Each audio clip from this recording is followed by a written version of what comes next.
भाव होना चाहिए। गोविंद की शरण में रह करके जो भी हमारे पास है उनका प्रसाद मानकर स्वीकार करो। दौलत, परिवार अहंकार के लिए नहीं होता, ये तो ईश्वर का दिया प्रसाद है। रखो प्रसाद। मेरे हाथ में प्रसाद का दोना है तो क्या मैं उस पर अहंकार करता हूं कि भाई मेरे पास ज्यादा प्रसाद हो गया? अभी कथा के बाद प्रसाद बढ़ता है तो देने वाला किसी को ज्यादा दे देता है, किसी को कम दे देता है। अब ज्यादा वाला कहे कि मैं तो देख बड़ा हूं तेरे से। बड़ा नहीं है, सब प्रसाद है, कम ज्यादा। प्रसाद की तरह परिवार को रखो। पत्नी, पुत्र क्या है? ईश्वर का दिया प्रसाद है। मेरे पास जो भी जमीन जायदाद, गाड़ी बंगला, मेरा नाम, पद, प्रतिष्ठा जो भी है वो मेरी उपलब्धि नहीं है, वो ईश्वर का दिया प्रसाद है। अब मैं अहंकार करूं कि मेरे पास ये है, मेरे जैसा मूर्ख कौन होगा? मेरा कुछ भी नहीं है। हमेशा ये भाव बना रहे कि जो भी है, यहां तक कि ये शरीर भी मेरा नहीं है, ये भी ईश्वर का दिया प्रसाद है।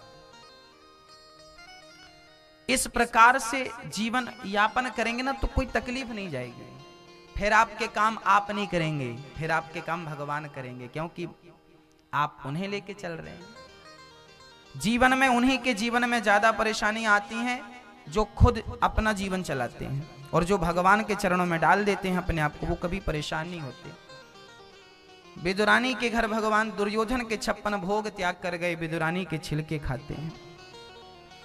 जब भगवान श्री कृष्ण सारी लीला समाप्त करके धराधाम को छोड़कर चले गए, तब विदुर जी महाराज को भगवान ने जाते वक्त याद किया। विदुर जी महाराज रोने लगे भगवान को देखने के लिए। आखिरी ज्ञान क्या दिया भगवान ने?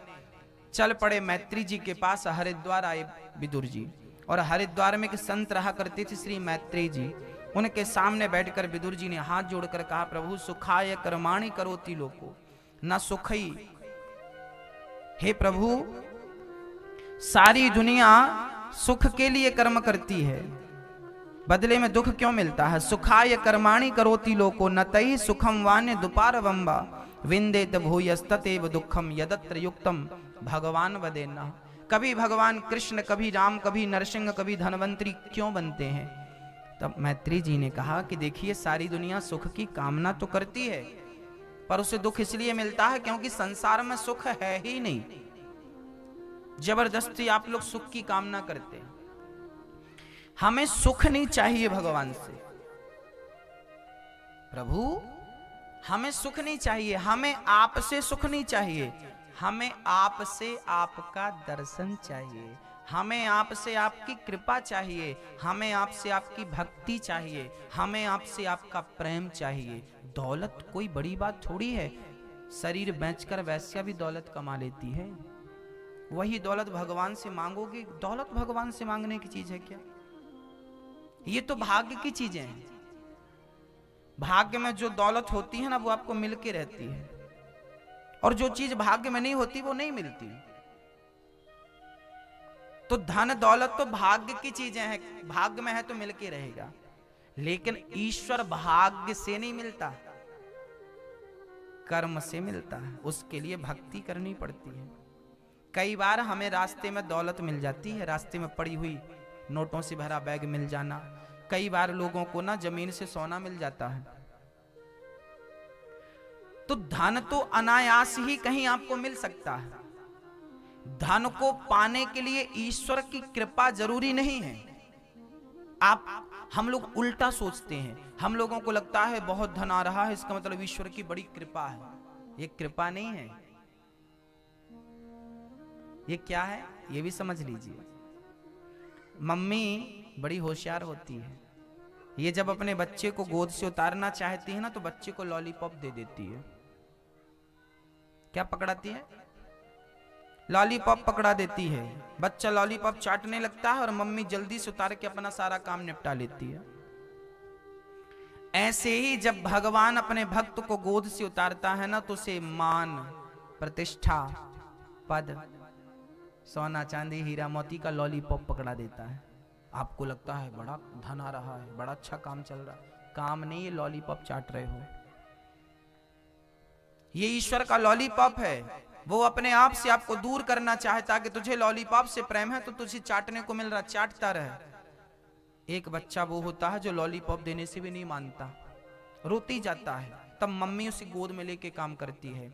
यदि धन दौलत के लॉलीपॉप में आ गए तो गोविंद छोड़कर चला जाएगा, और इस लॉलीपॉप को यदि लात मार दिया आपने तो भगवान आपको गोद में लेकर के चलेगा। भक्तों, वो कभी उतारेगा नहीं अपनी गोद से।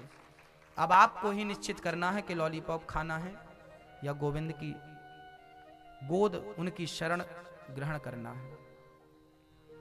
हम लोग धन दौलत के लॉलीपॉप में ईश्वर को भुला देते हैं। मिल तो गया, धन जो चाहिए सब मिल गया। साधु संत ज्ञानी जन इस धन को कुछ भी नहीं मानते, इसकी कोई वैल्यू ही नहीं है, कोई महत्व ही नहीं है इसका। इस शरीर से ईश्वर की प्राप्ति ही सबसे बड़ा धन है। मीराबाई से पूछा तुझे कौन सा धन अच्छा लगता है, तो मीराबाई ने कहा कि पायो जी मैंने राम रतन धन पायो। मीरा धन किसे मानती है? मीरा राम नाम को ही धन मानती। पायो जी मैंने राम रतन धन पायो। मेरा धन क्या है? कृष्ण नाम ही मेरा धन है, राम नाम ही मेरा धन है। मीरा के लिए राम नाम धन था, कृष्ण नाम धन था, हम लोगों के लिए कागज के टुकड़े धन है। हाँ? अब आपको निर्णय लेना है कि लॉलीपॉप से आप काम चला लेंगे या उसकी गोद चाहते हैं। वो डिसीजन आपका है। श्री विदुर जी महाराज कहते हैं कि मैत्री जी कहते हैं सृष्टि में सुख नहीं है, लोग सुख क्यों ढूंढते हैं राम जाने। हम यहां सुख की तलाश करने नहीं आए, हम यहां भगवान को खोजने आए हैं, कण कण में उसे देखने आए। पर हमारा तो रास्ता ही बदल गया। आए थे हरि भजन को, औंटने लगे कपास।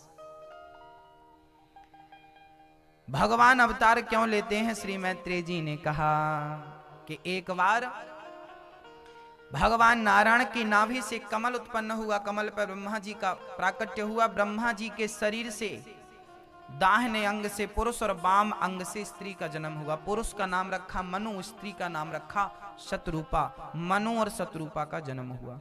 ब्रह्मा के शरीर से ही दोनों का जन्म हुआ। स्त्री बाएं अंग से प्रकट हुई, पुरुष दाहिने अंग से प्रकट हुआ। इसका अर्थ यह हुआ कि स्त्री और पुरुष बिल्कुल बराबर हैं, 50-50 हैं। कोई 51 नहीं है और कोई 49 नहीं है। ना कोई एक ज्यादा है ना कोई एक कम है, 50-50 बराबर बराबर। श्री ब्रह्मा जी ने मनु शत्रुपा से कहा तुम सृष्टि करो। उस समय पृथ्वी को हिरण्याक्ष नाम के दैत्य ने पाताल में छिपा रखा था। तब 12 भगवान ने प्रकट होकर पृथ्वी की स्थापना करी, हिरण्याक्ष को मारा और पृथ्वी को अपने दोनों दांतों से ऊपर लाकर स्थापित किया, हिरण्याक्ष को मार दिया। उस पृथ्वी पर मनु जी महाराज ने सृष्टि प्रारंभ की। मनु जी की 5 संतानें हुई, 3 बेटियां और 2 बेटे। 3 बेटियों में पहली बेटी का नाम था, इस सृष्टि में सबसे पहले किसका जन्म हुआ? स्त्री का या पुरुष का? पहले कौन आया? स्त्री आई या पुरुष आया? तो उत्तर मिला कि सृष्टि में सबसे पहले स्त्री का जन्म हुआ। उस पहली स्त्री का नाम था आकुति, दूसरी का नाम था देवहूति और तीसरी का नाम था प्रसूति। आकुति, देवहूति, प्रसूति नाम की 3 कन्याएं। मैथुनी सृष्टि जब से प्रारंभ हुई उसमें सबसे पहले स्त्री का जन्म हुआ। इसलिए स्त्री आज भी पूजनीय है। इसलिए राम बाद में होते हैं, सीता पहले होती है, सीता राम। श्याम बाद में होते हैं, राधा पहले होती है, राधे श्याम। शंकर बाद में होते हैं, गौरा पहले होती हैं, गौरी शंकर। नारायण बाद में होते हैं, लक्ष्मी पहली होती है, लक्ष्मी नारायण। क्योंकि सृष्टि में सबसे पहले स्त्री का प्रादुर्भाव हुआ, इसलिए नारी का नाम आगे है। और आज भी जितनी देवियों के स्थान हैं सारे स्थान पहाड़ पर हैं। जो बड़ा होगा वही तो ऊंचे पर बैठेगा ना, इसलिए नारी का सम्मान है, इसलिए वो ऊंचे स्थान पर बैठी। चाहे दुर्गा हो, चाहे केला माता हो, चाहे ज्वाला माता हो, चाहे वैष्णव देवी हो, चाहे मैहर वाली माता हो, शारदा माता हो, कोई भी माँ हो, आप देख लो सब ऊपर बैठी, नीचे किसी का स्थान नहीं। केवल कामाख्या माँ का स्थान नीचे है। हाँ? चलिए समझते हैं कि आकुति का विवाह हुआ है, उनके पुत्र हुए हैं। आकुति के यहाँ स्वयं यज्ञ भगवान प्रकट भये, दक्षिणा का विवाह उनसे संपन्न हुआ। देवहूति के गर्भ से स्वयं कपिल जी उत्पन्न हुए। देवहूति का विवाह करदम जी से हुआ, करदम जी की 9 बेटियां हुई। करदम जी से विवाह हुआ, करदम जी का विवाह हुआ और वो समाधि में बैठ गए। 40 साल तक वो समाधिस्थ रहे, तब तक बुढ़ी हो गई देवहूति। करदम जी ने कहा, देवी आप कौन हो जंगल में? स्वामी जी भूल गए मेरा विवाह आपसे हुआ था। अच्छा, तो आप अब करदम जी के संग विवाह हुआ और करदम जी भूल गए कि मेरी पत्नी भी है। वो समाधि में ऐसे डूबे कि 40 साल तक उठे नहीं बाबा जी, और पत्नी भी अच्छी के बैठी रही। कोई दूसरी होती तो कहती पिताजी कहां फंसा दिया आपने, पर वो बैठी रही, पति की सेवा करती थी। नारी का एक ही धर्म हमारे शास्त्रों ने बताया है, एक ही धर्म एक व्रत नैमा, काय वचन मम पति पद प्रेमा। पति के चरणों में नारी का प्रेम हो, यही उसका पातिव्रत धर्म है। नारी का स्थान पति के चरणों में होता है। नारी पति को भगवान मानती है और पुरुष नारी को देवी मानता है। हाँ, हमारे यहां स्त्री को देवी की उपाधि दी गई है। जन्म से स्त्रियां देवी होती हैं। पुरुष कर्म करेगा तो देवता बनेगा। जन्म से पुरुष को देवता नहीं माना गया, पर नारी को देवी माना गया है। हमारे भारत में नारियों का कितना आदर है, नारियों का कितना सम्मान है। हमारे सनातन धर्म में नारियों का जितना सम्मान हुआ है, किसी भी सृष्टि के किसी भी धर्म ने नारी का इतना सम्मान नहीं किया। हमारे यहां पत्नी को 7 जन्म का रिश्ता मानते हैं,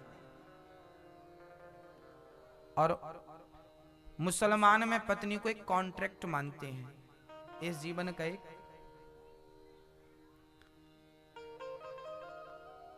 ईसाई लोग नारी को भोग का सामान मानते हैं, भोग की सामग्री मानते हैं, बच्चे पैदा करने की मशीन मानते हैं। पर हिंदू धर्म में, सनातन संस्कृति में नारी को देवी माना जाता है।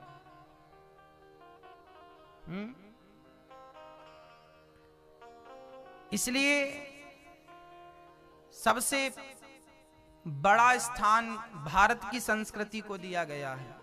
यहां सबका सम्मान है। यहां केवल नारियों का सम्मान नहीं है मेरी मां, यहां तो पीपल का भी सम्मान है। हमारी माताएं पीपल को जल चढ़ाती हैं, दिया जलाती हैं, वट वृक्ष की पूजा करती हैं। आंवला नवमी के दिन आंवले की पूजा होती है।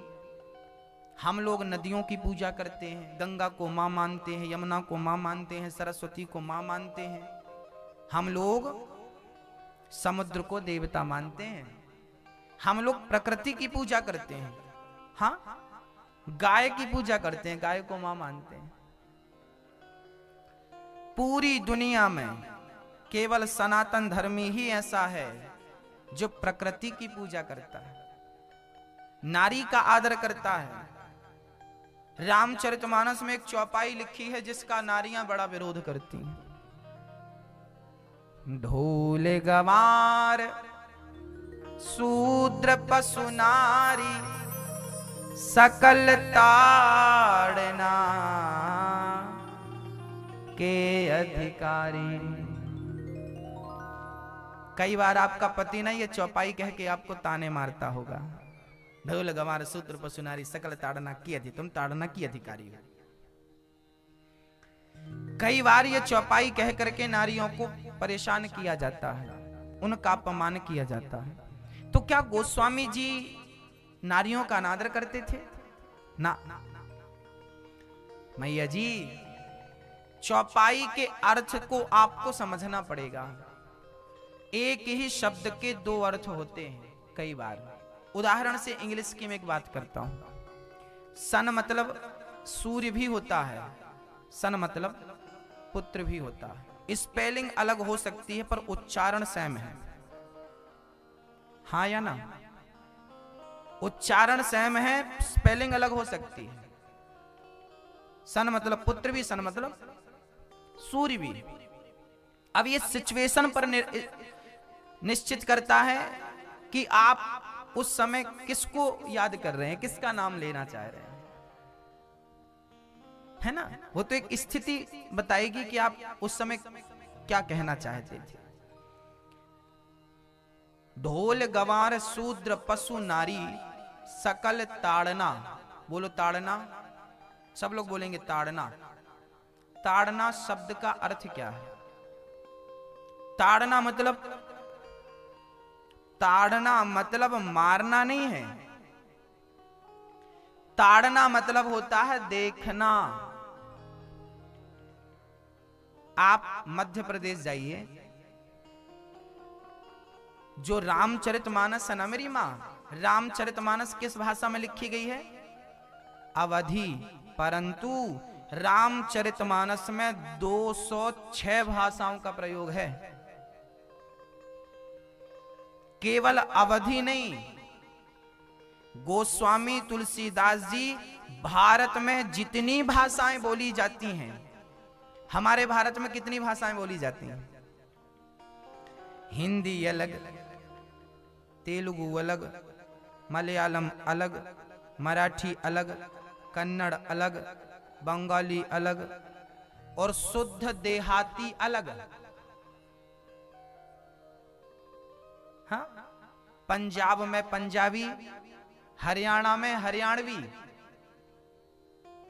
हाँ, हमारे भारत में कहते हैं कोस कोस में पानी बदले 4 कोस में वाणी।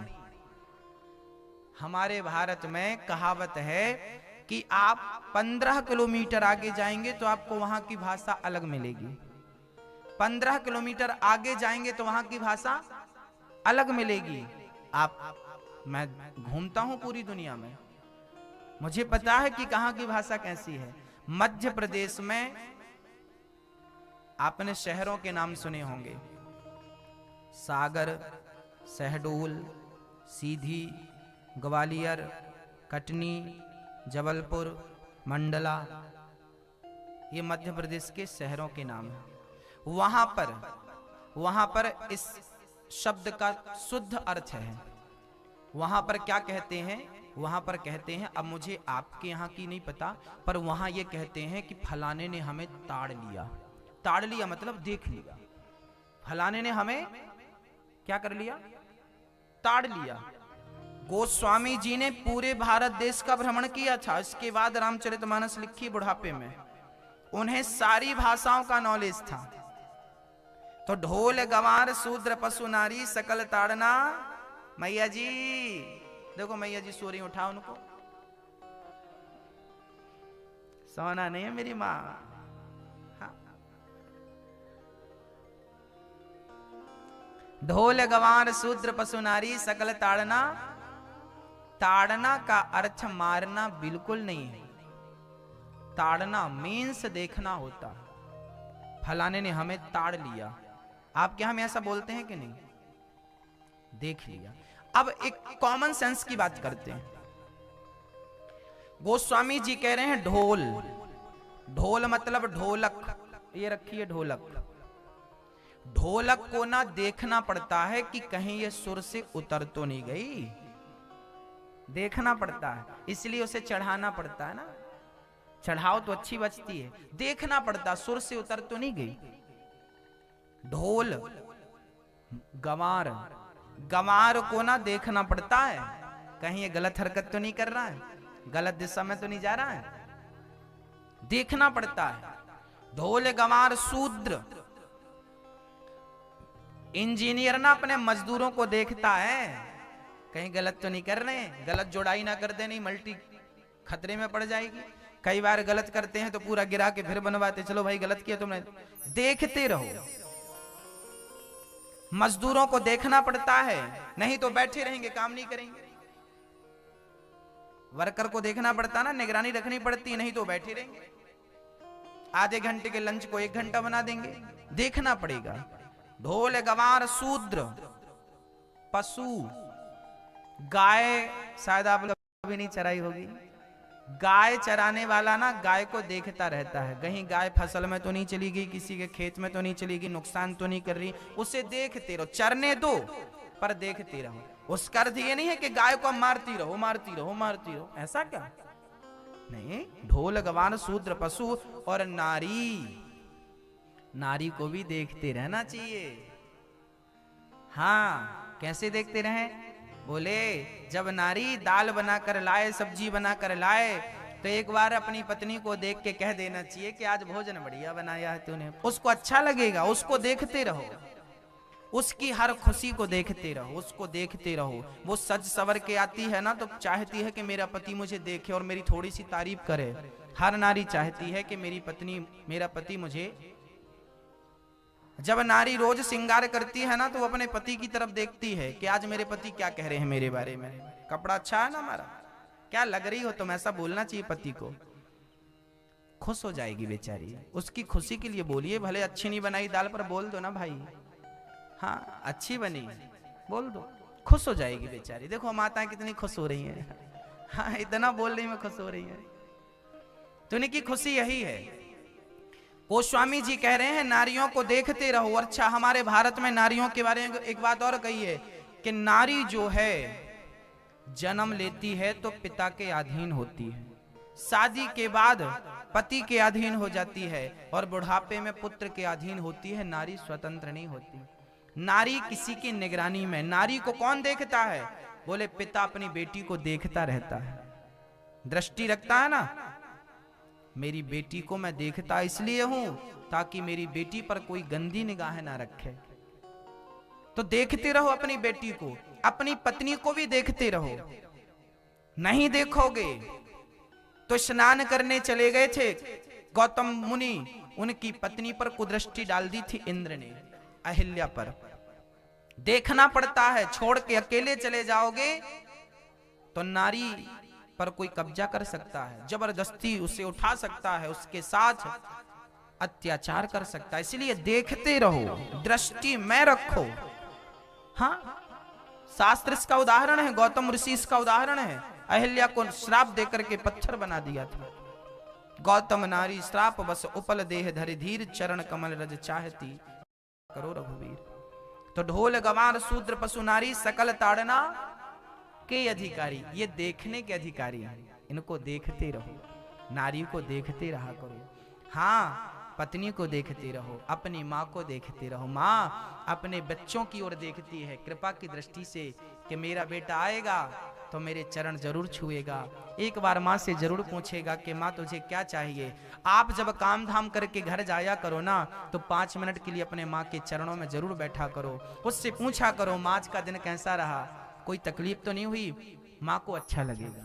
माँ को देखते रहो, क्योंकि स्त्री माँ के रूप में है। पत्नी को देखते रहो, उसको भी अच्छा लगेगा। अपनी बेटी को भी देखते रहो। तो देखने का है, मारने का नहीं। कॉमन सेंस तुलसीदास जी क्या पागल थे जो लिखेंगे मारते रहो? हाँ, ढोल गवान शूद्र पशु नारी सकल ताड़ना कि ताड़ना मीन्स, ताड़ना शब्द मीन्स देखना। क्लियर हुआ? हाँ जी। क्या है, शास्त्रों की बातें, शास्त्रों की भाषाएं बिना सत्संग के समझ नहीं आती। यदि आप अपने से पढ़ेंगे ना तो आप उसका गलत अर्थ करेंगे। कई बार हम समझते नहीं है कि राजा थे, उनको माड़ पीने की आदत थी। माड़ जानते हैं? चावल का, पहले माताएं पसाती थी, चावल को निकालती थी, उसका सफेद लिक्विड निकलता था, पानी निकलता था, उसे माड़ कहते हैं गांव की भाषा में। एक राजा थे ना, उसे उन्हें माड़ पीने की आदत थी। अच्छा, वो माड़ बड़ा हेल्दी होता है, बड़ा पौष्टिक होता है, तो वो माड़ पीते थे नमक डाल के बढ़िया। तो एक दिन ना माँ ने बेटे से कहा बेटा जाओ पिता से कहना कि माण तैयार है, बुला के लाओ। बेटा चला। अब बेटे ने देखा कि पिताजी राजसभा में बैठे हैं, बड़े बड़े मंत्री संतरी बैठे हैं दूर दूर से, और राजा साहब बैठे हैं। अब बेटा ये कहे कि पिताजी माण पी लो, तो पिता की इंसल्ट हो जाएगी, लोग क्या कहेंगे इतना बड़ा राजा माण पीता है। तब उस बच्चे ने चतुराई से कहा, उस बेटे ने कहा पिताजी धानुपुर से मांडू आया है, जल्दी चलकर मिल लीजिए, नहीं तो शीतलपुर को चला जाएगा। धानुपुर से मांडू आया है, जल्दी चल के मिल लीजिए, नहीं तो शीतलपुर को चला जाएगा। पिताजी समझ गए, गए और मांड पी के आ गए। पर वहां जितने बैठे थे सब कंफ्यूज, भाई ये धानुपुर कहां है, होगा कहीं पास में, ये मांडू कौन है, बोला होगा वहां का मंत्री संतरी। ये शीतलपुर कहां, बोले होगा कहीं आसपास। सारे लोग अपने तरीके से अर्थ लगाते रहे, बस सही अर्थ कोई नहीं लगा पाया। सही अर्थ कौन लगा पाया, केवल राजा। राजा गया मांड पी के आ गया, बाकी सब कंफ्यूज थे, ये मांडू क्या है, ये धानु क्या है, ये शीतलपुर क्या है। ऐसे ही शास्त्रों का अर्थ भी ऐसा ही टेढ़ा है, इसका भी सही अर्थ सब नहीं कर पाएंगे। आप सोचें कि बिना गुरु के पास गए हम शास्त्रों को पढ़ लें और इसका सही अर्थ कर लें, तो बड़ा मुश्किल है, संभव नहीं है। इसलिए शास्त्रों को समझने के लिए गुरु की शरण चाहिए। कोई सच्चा गुरु आपको बताएगा कि इसका ये अर्थ है, क्योंकि शास्त्रों की बातें आप अपने से पढ़ेंगे तो कंफ्यूज हो जाएंगे। जिनको अक्ल नहीं है वो शास्त्रों का गलत अर्थ कर रहे हैं, और आज हमारी समाज को, हमारे भारत को तोड़ने का शास्त्रों के माध्यम से कार्य कर रहे हैं। शास्त्रों की बातों को गलत ढंग से आप तक पहुंचाई जा रही है कई लोगों के माध्यम से, है ना। इसलिए शास्त्रों का सही अर्थ जानिए, शास्त्रों का सही विश्लेषण जानिए, करिए, गुरु शरण में बैठिए, सत्संग करिए, तब एक एक चौपाई का अर्थ निकलेगा, नहीं तो आप उलझे रहेंगे। तो मां देवहूति के करदम जी से विवाह हुआ। करदम जी की 9 बेटियां हुई। कामक विमान पर बैठकर भ्रमण किया, इनकी 9 बेटियां हुई। कला, अनुसुईया, श्रद्धा, हविर्भु, गति, क्रिया, क्रतु, अरुंधति, ऐसी 9 बेटियां हुई। ये करदम जी की बेटी मां अनुसुईया किसकी बेटी है, ये करदम जी की बेटी। अत्रि से विवाह हुआ था। कला का मरीचि से, अनुसुईया का अत्रि से, श्रद्धा का अंगिरा से, हविर्भु का पुलस्त्य से, गति का पुलह से, क्रिया का क्रतु से, ख्याति का वशिष्ठ श्री भृगु से, और वशिष्ठ जी का अरुंधति से विवाह संपन्न हुआ। ये 9 बेटियां, इनका विवाह संपन्न हुआ। करदम जी जाने लगे, देवी बेटियां अपने घर चली गई, मैं भी जाऊं भगवान की भक्ति करूं। देवहूति ने कहा स्वामी जी चले जाएंगे तो मैं किसके भरोसे रहूंगी, कम से कम एक पुत्र तो दीजिए। रुक गए और एक पुत्र का जन्म हुआ, नाम रखा कपिल। कपिल देव का जन्म हुआ। करदम जी घर से निकल गए। मां देवहूति ने कपिल देव जी से कहा, जब 8 वर्ष के कपिल जी हो गए तो मां देवहूति आज हाथ जोड़कर बैठ गई और अपने पुत्र से कहने कि निर्विण्णाम नितराम भूमन सदिन्द्रिय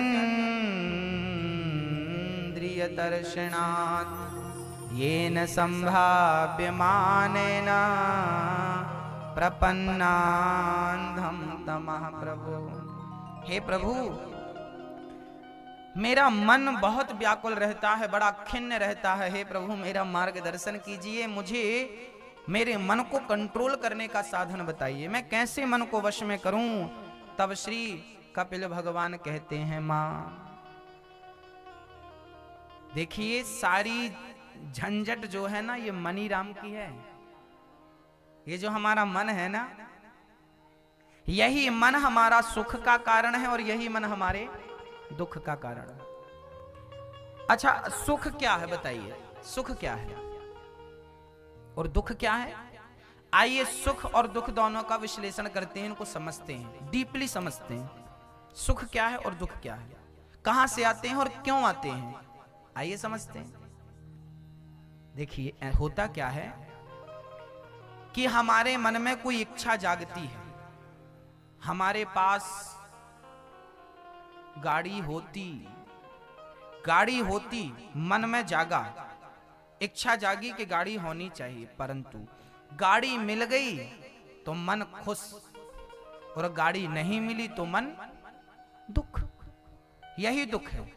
ये दुख बाहर से नहीं आया, आपके मन की इच्छाओं की पूर्ति हो जाना ही सुख है, और मन की इच्छाओं को अपूर्ति ही।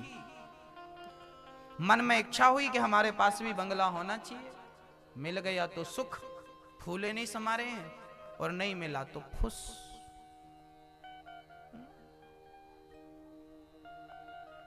दुख।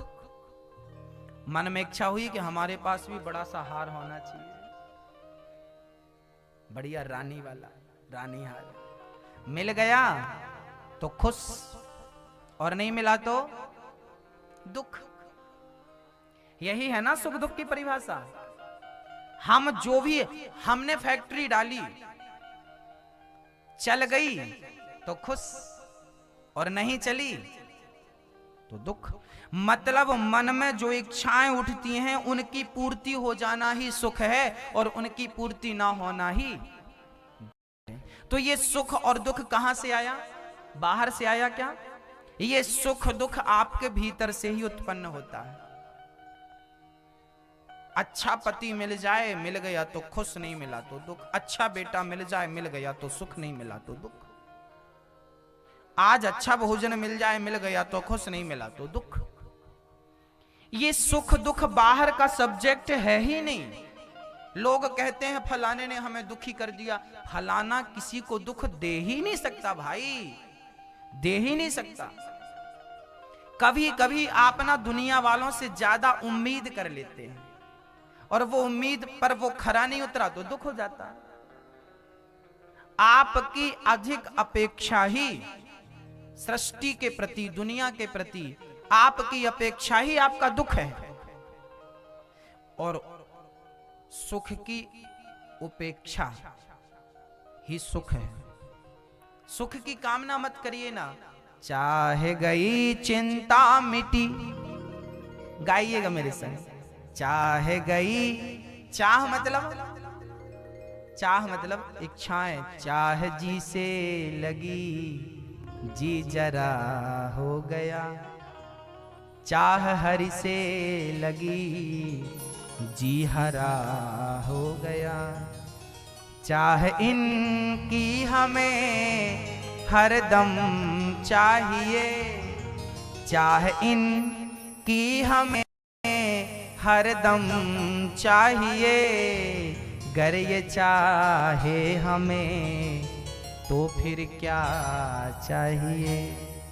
हाँ, चाह जी से लगी जी जरा हो गया, चाह हरि से लगी जी हरा हो गया, चाह इनकी हमें हरदम चाहिए, और गर ये चाहे हमें तो फिर क्या चाहिए। हाँ? चाह जो है, चाह गई चिंता मिटी। चिंताएं भी तब तक हैं जब तक चाह है। चाह मिटी तो चिंताएं मिटी। आपकी चिंताओं का कारण क्या है? पूरी जिंदगी आप चिंताओं से निपटना, सुलझना चाहते हैं, चिंताएं जाती नहीं। क्यों? क्योंकि चिंताओं को मारना हो तो इच्छा को मारना पड़ेगा। चाहे गई चिंता मिटी, मनवावे परवार, जिसको कछु ना चाहिए सो ही साहंसार। आपको कुछ नहीं चाहिए तो आपसे बड़ा आदमी कोई नहीं, और आपको बहुत कुछ चाहिए तो आपसे फकीर भिखारी कोई नहीं।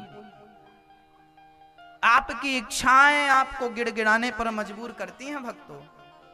आपके सुख की चाहत ही आपका सबसे बड़ा दुख है। इसलिए सुखी बनना है तो क्या मिटाइए? अपनी इच्छाएं मिटा दीजिए। चाहे गई चिंता मिटी, जाने दो। तो मन को वश में कैसे किया जाए? मन को वश में करना हो, इच्छाओं का त्याग करिए। और याद रखना मेरी माँ, मैया जी, ओ मैया, आवाज आ रही है ना पीछे? मैया जी आप समझ रहे हो ना? हमारे जीवन में सबसे बड़ी विडंबना यही है कि हम अपनी इच्छाओं को मिटा नहीं पाते। समझिएगा एक बात बहुत गंभीरता से, ये जो हमारा मन है ना, यही सारी फसाद की जड़ है। पूरी झंझट इस मन की है। मन की गति है अटपटी, झटपट लखे ना कोई, और मन की जब खटपट मिटे तो झटपट दर्शन होए। मन के हारे हार है, मन के जीते जीत, मन ही मिलावत राम से, मन ही करत फजीत। ये मन इसलिए मेरी मां, मन को भगवान में लगाओ, नहीं तो ये फंसा देगा आपको। अच्छा एक बात बताओ, सुई हिल रही हो तो क्या हिलती हुई सुई में धागा जा सकता है? धागा डालना हो तो सुई को पहले क्या करना पड़ेगा? स्थिर करना पड़ेगा। जैसे सुई स्थिर होती है तो धागा आराम से चला जाता है, ऐसे ही जिस दिन मन स्थिर हो जाएगा उस दिन परमात्मा भी आपके मन मंदिर में आराम से जाकर बैठ जाएगा। वो भी भीतर इसलिए नहीं जाता क्योंकि मन हिल रहा है। कैसे जाएगा? जाना चाहता तो है भगवान अंदर, पर वो हिल रहा है ना, ये मिल जाए वो मिल जाए। मन स्थिर नहीं है आपका। और मन स्थिर कैसे होगा? अधिक कथाएं सुनो, अधिक कीर्तन करो। श्री कृष्ण गोविंद हरे मुरारी ये कीर्तन करते रहो, हरे राम राम राम ये कीर्तन करते रहो, श्रीमन नारायण नारायण ये कीर्तन करते रहो। इन कीर्तनों के माध्यम से मन सकारात्मक होगा और मन बिल्कुल धीरे धीरे करके शांत हो जाएगा। ये जन्म जन्म का भटकने वाला मन एकदम से ठीक नहीं होगा। आप सोचें कि हमने कथा सुन ली अब तो ठीक होना चाहिए, तो भाई मलेरिया की दवाई भी रेगुलर 3 दिन कम से कम खानी पड़ती है, तब मलेरिया ठीक होता है। और ये जन्म जन्म का भटका हुआ मन एक दिन में ठीक हो जाएगा? इसका भी ट्रीटमेंट रोज करना पड़ेगा। रोज कथा, रोज कीर्तन, रोज कथा। जब बहुत समय तक करोगे तब कहीं मन कुछ कंट्रोल होगा। कुछ पूरा कंट्रोल करने के लिए तो पता नहीं कितना टाइम लग जाए, और ईश्वर चाहे तो अभी हो जाए, वो तो ईश्वर की मर्जी है। कोशिश आप करते रहिए। हाँ जी मैया जी। अब देखिए मन क्या करता है। देखिए लोहे का टुकड़ा, माना कि ये लोहे का टुकड़ा है, लोहे के टुकड़े को हम पानी में डालते हैं तो क्या होता है? डूब जाता है। परंतु वही लोहे का टुकड़ा बड़ी बड़ी नाव जहाज में लगा रहता है, क्या वो लोहा डूबता है? हाँ या ना? नहीं। लोहे की कील पानी में डूब जाती है, पर वही कील नाव में लग जाए तो डूबती नहीं। आजकल बड़े बड़े समुद्री जहाज लोहे से बन रहे हैं, क्यों नहीं डूबते? क्योंकि जो लोहा नाव की संगत कर लेता है, नाव को पकड़ लेता है, वो डूबता नहीं है, वो खुद पार हो जाता है, औरों को भी पार लगा देता है। ऐसे ही हम सभी लोहे की तरह हैं। हमारा मन लोहे की तरह है। ये मन यदि संसार में लग गया तो ये मन आपको डुबा देगा, और यही मन सत्संग की नौका से जुड़ गया तो यही मन भवसागर से आपको पार लगा देगा। मन ही पार लगाएगा और मन ही डुबाएगा। इस सृष्टि में आपको भवसागर से कोई पार लगा सकता है तो आपका मन लगा सकता है, कोई नहीं। इसलिए मन को वश में करिए, मन को समझाइए। गोस्वामी जी तो मन को मारते हैं, समझाते हैं कि रे मन तू सत्संग कर। क्या कहते हैं जब उनका मन भटकता है ना? अच्छा मन सबका भटकता है, गुरु घंटाल से लेके सबका, यहां तक कि बूढ़ों का भी मन भटकता है। जो कल मरने वाले हैं उनका भी मन भटकता है। दांत जिनके पूरे गिर गए उनको भी चने चबाने का मन होता है। मन किसी को छोड़ने वाला, ये मन जो है ना मेरी माई, किसी का सगा नहीं है। और याद रखना, अपने मन पे कभी भरोसा ना करना। ये मन कब भटका दे आपको। एक संत जी थे, सौभरी उनका नाम था, 9वें स्कंध में कथा है। एक सौभरी नाम के संत जी थे, वो पानी में खड़े होकर तपस्या कर रहे थे। यहां तक पानी में खड़े थे, कई साल बीत चुके थे। एक दिन उन्होंने मछली को मत्स्य के साथ संसर्ग करते देख लिया। संत जी ने देखा कि एक मछली एक मत्स्य के साथ बढ़िया झूम रहे हैं, भोग की क्रिया में थे। बाबा जी ने मछली को देखा तो उनका मन विचलित हो गया। आहा, कितना सुख है। पानी से निकल के गए और 50 शादियां करी बाबा जी ने। 50 शादियां करी। केवल मछली को देखकर। ये शास्त्रों की बात है। कौन से संत? सौभरी संत, जिनके कई साल बीत चुके थे तपस्या करते करते। हमारे तो अभी एक भी दिन नहीं बीते। जब उन संतों की ये स्थिति हो सकती है कि उनका मन भटक सकता है, तो हमारा और आपका भटक जाए, आश्चर्य कहां है ना? तो मन का भरोसा ना करना। ये बड़े बड़े साधु संतों को भी, और तो सब ठीक है, नारद जी को भी नहीं छोड़ा था इस मन ने। पता है आपको, नारद जी बाबा जी नारायण नारायण जपते। एक बार इनका भी मन हुआ था कि मेरी भी पत्नी होती और मेरे भी बच्चे होते। ये मन सब कोई परेशान कर रहा है, बाबा से लेके सबको, बच्चों से लेके बूढ़ों तक को। किसी को छोड़ता नहीं है ये मन, किसी का सगा नहीं है ये। इस पर भरोसा करना मतलब गर्दन पे छुरी रख के चलने जैसा है। एक बार नारद जी का मन क्या हुआ पता है? शादी करना। विश्वमोहिनी से कहा हमसे विवाह करोगी? विश्वमोहिनी ने कहा माला डालेंगे कल हम जिसके गले पर डाल रहे। तब नारद जी भगवान जी के पास गए। प्रभु आपन रूप देहो प्रभु मोही, आप बड़े सुंदर हैं, अपना वाला रूप मुझे दे दो, तो मैं तो बाबा जी हूं, मेरे से शादी कौन करेगा, पर आप बड़े सुंदर हैं, यदि आपका रूप मुझे मिल जाए तो मैं तो शादी कर लूं। ठीक है, भगवान ने कहा ले लो। भगवान ने अपना बंदर वाला रूप दे दिया और नारद जी को क्या बना दिया? बंदर। नारद जी गए, विश्वमोहिनी माला लेके आ रही थी, नारद जी बैठ गए। नारद जी विश्वमोहिनी ने कहा राम राम, मेरी शादी बंदर तक आए हैं। जिस लाइन पे नारद जी बैठे, विश्वमोहिनी ने वो लाइन ही छोड़ दी, दूसरी लाइन को पकड़ लिया। बाबा जी को लगा हमें देखा नहीं होगा, तो उस लाइन में जाके बैठ गए। देखिए काम कैसे नचाता है। जब काम नचाता है ना, तो नारद जैसे बड़े बड़े संत नाचते हैं, ऐरे गैर नत्थु खैरे नाच रहे हैं, तो आश्चर्य क्या है? ये काम प्रबल है मेरी माँ। ये नचाता है ना, तो अच्छे अच्छों को नाचना पड़ता है।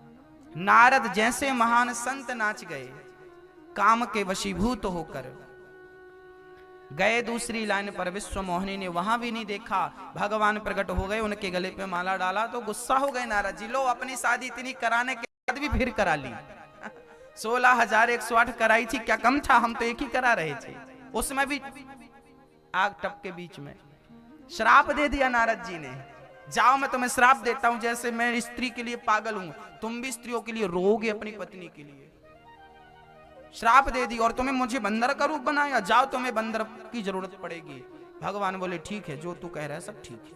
अगले जन्म में राम जी को नारी के लिए रोना भी पड़ा और बंदरों का सहयोग भी लेना पड़ा, क्योंकि श्राप था। तो ये सब ही नचावत राम गोसाई, जिनको राम नचाते हैं उनको काम नहीं नचाता, और जिनको काम नचाते हैं राम उनकी तरफ देखते नहीं। इसलिए इस मनी राम का भरोसा ना करना। इसलिए कहता हूं कि रोज कीर्तन, रोज कथा, रोज कीर्तन करो, रोज कथा सुनो। अब इसका मतलब ये थोड़ी है, अब आप ये ना समझें कि नारद जी भी खराब थे। नारद जी की केवल ये लीला थी। नारद जी हमें संदेश देना चाहते थे कि बेटा तुम लोग काम पर भरोसा मत करना, काम वासना पर, क्रोध पर, क्योंकि इन्होंने हमें भी नचा दिया है। कभी कभी ना माँ उल्टा चलती है, आजा जा जा जा जा जा, पीछे चलती है, पीछे की तरफ कदम। किसी ने माँ से कहा क्यों माँ उल्टा चल रही हो, सीधा चलना नहीं आता क्या? बोले हम उल्टा इसलिए चल रहे हैं ताकि हमारा बच्चा सीधा चलना सीख जाए। बस नारद जी तो आज उल्टी लीला इसलिए कर रहे हैं ताकि उनके भक्त सीधा चलना सीख जाएं। ये नारद जी की लीला थी।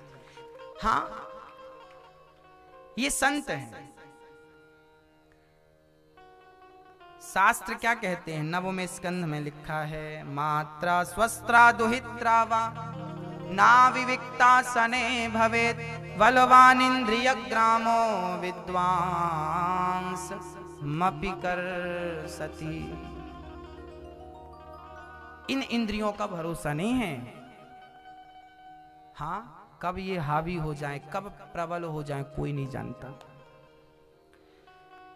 श्री देवहूति मां कह रही हैं, प्रभु मेरी इंद्रियां, मेरा मन बहुत परेशान करता है, कैसे मन को वश में किया जाए? तब कपिल भगवान बोले, मां आपको आभूषण धारण करना पड़ेगा।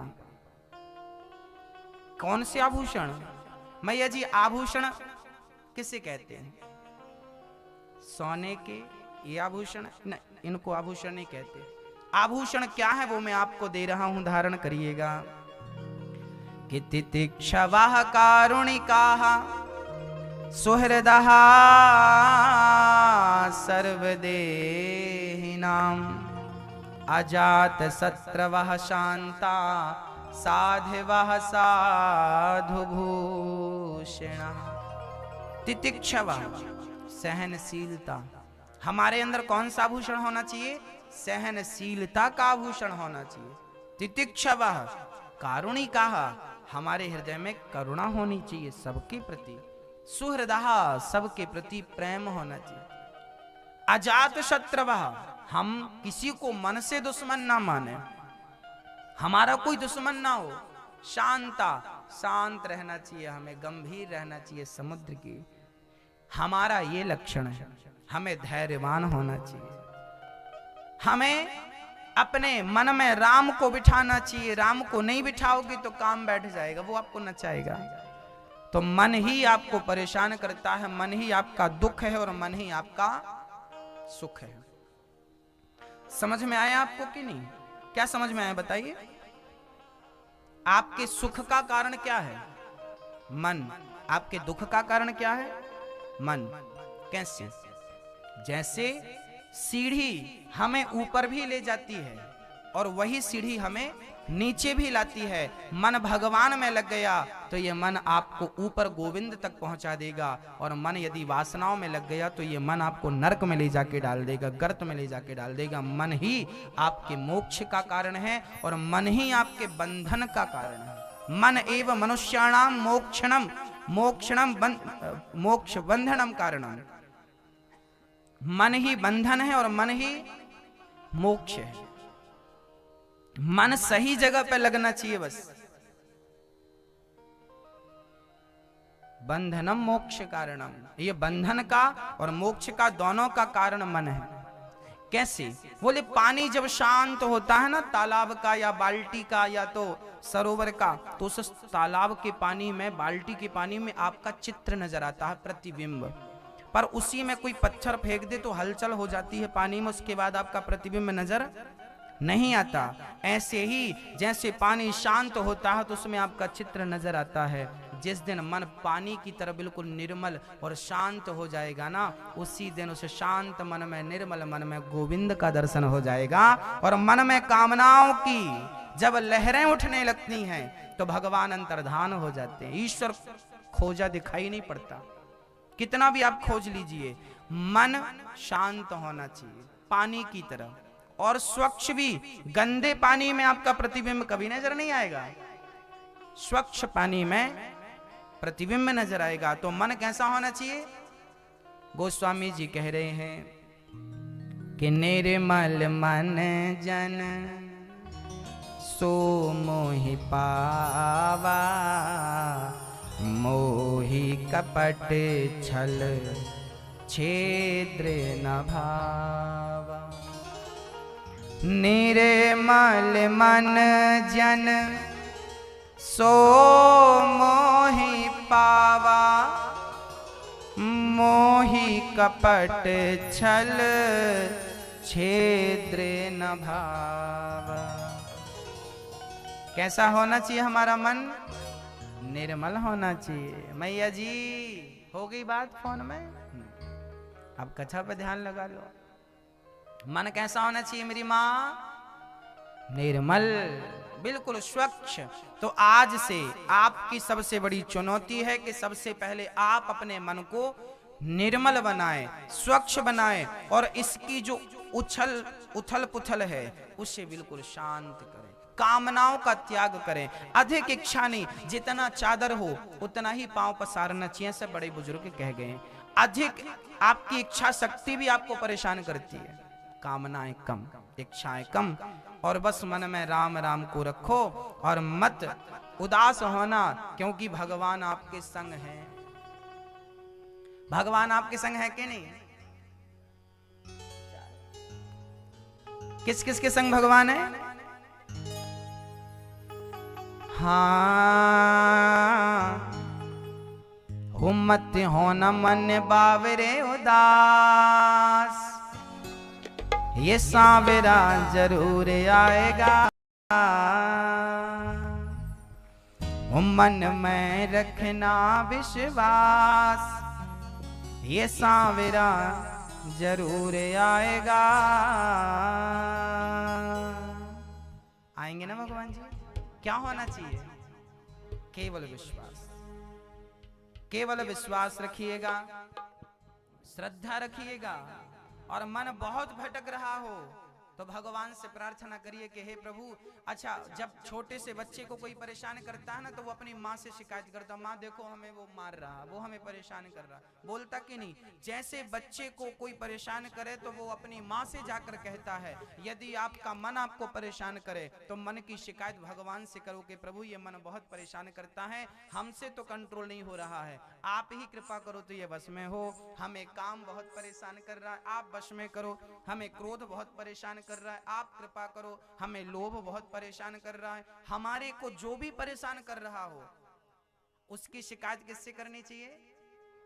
हे प्रभु हमें काम बहुत हम कामी हैं, हम बहुत क्रोधी हैं, हमें काम से बहुत डर लगता है, प्रभु हमें बचाइए। हमें लोभ से डर लगता है, भगवान हमें बचाइए। हमें अहंकार से डर लगता है, भगवान कहीं ये अहंकार हमारा सर्वनाश ना कर दे, क्योंकि रावण के अहंकार ने उनका सर्वनाश कर दिया। अहंकार आएगा तो सर्वनाश, काम आएगा तो काम क्रोध मद लोभ सब नाथ नरक के पंथ सब